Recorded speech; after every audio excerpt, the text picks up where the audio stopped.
Сәлем көрермен, сіздермен бірге мен Аруа Санхан. Бүгінгі видеода осындай шалбардан осындай юбка тігеміз. Бүгінгі видеода бәрін толық түсіндіретін боламын. Алдымен менің арнама тіркелуді ұмытпа. Сонымен тезірек бастайық. Алдымен бізге жоғарғы бөлігін қиып алу керек. Осы кезде артқы қалталарына назар аудару керек. Кейбірлерінде төмен орналасқан және қию қиын болады. Менің жағдайымда шалбардың артқы қалталары жақсы орналасқан жоғарғы бөлігінде.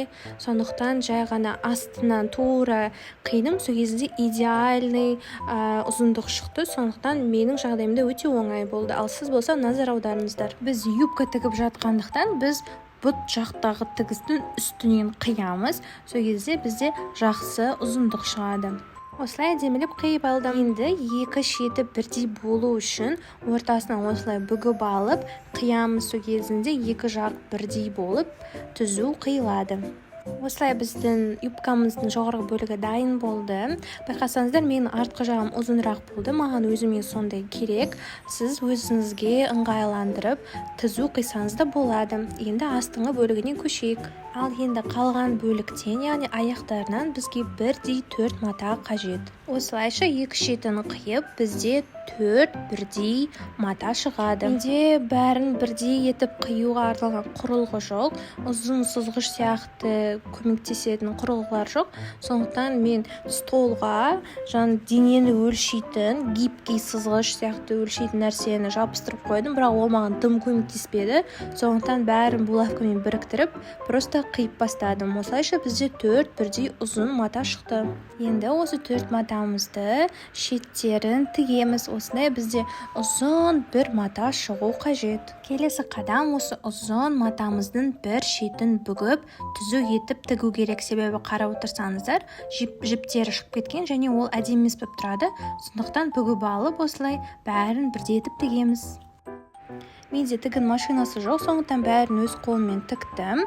Бәрін осылай булавкамен түзу етіп бекітіп қойып, үстіне тігіп бастадым. Сол кезде біздің шеттеріміз түзу болып шығады. Келесі қадам осы матадан біз шамамен бірдей белгілерді шығарып алуымыз керекпіз. Менде әр белгі 7-7 см арасында тұрды.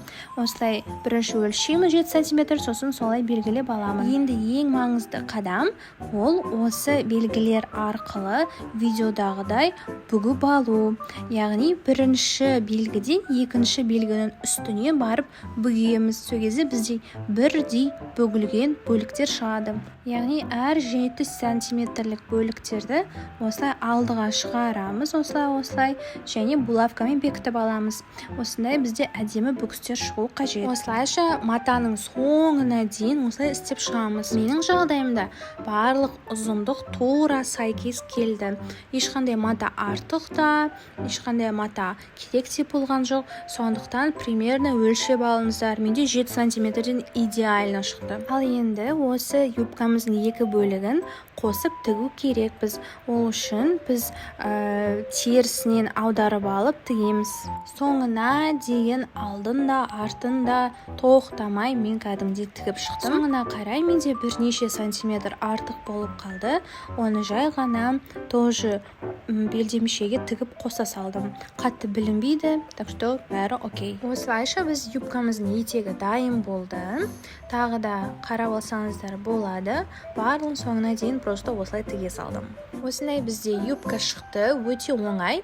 Және менде джинсовый как раз ремень бар. Давайте ременьмен киіп көрейік. Идеально сәйкес келді деп ойлаймын. Осылайша біздің әдемі юбкамыз шықты. Маған керек как раз арт ұзынырақ.